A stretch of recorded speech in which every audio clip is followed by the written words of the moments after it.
কিছু টাকা 5 বছরে দ্বিগুণ হলে সেই টাকা 10 বছর পর কয় গুণ হবে? কিছু টাকা 5 বছরে দ্বিগুণ হলে সেই টাকা 10 বছর পর কয় গুণ হবে? জেনারেলি আমাদের মনে হবে যে 4 গুণ হবে, কিন্তু অঙ্কটা দেখো, মনে করো 100 টাকা 5 বছর পরে কি হচ্ছে? 5 বছর পর দ্বিগুণ হচ্ছে 200 টাকা। তাহলে এখান থেকে তুমি আসল হচ্ছে 100 টাকা বাদ দাও, রইল 100।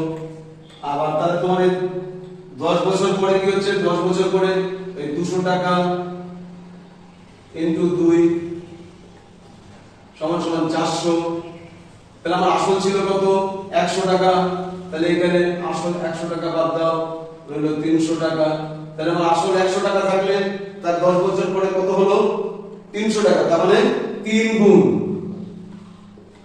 4 গুণ কিন্তু হলো না, এটা কিন্তু মাথায় রাখবে। শর্ট কোশ্চেন অনেক সময় দেখা গেল তোমাদের এরকম অঙ্ক দিয়ে দিল যে ক গুণ হবে, তাহলে কিন্তু 3 গুণ হবে।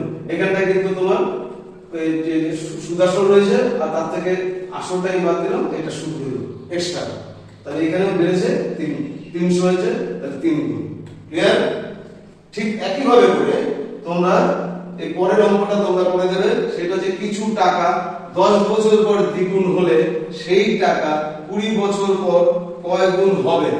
এটা অবশ্যই তোমরা অঙ্কটা করে আমার কমেন্ট বক্সে পাঠিয়ে দেবে। প্রত্যেকেই অঙ্কটা করে কমেন্ট বক্সে পাঠিয়ে দেবে, এটা প্র্যাকটিস করবে।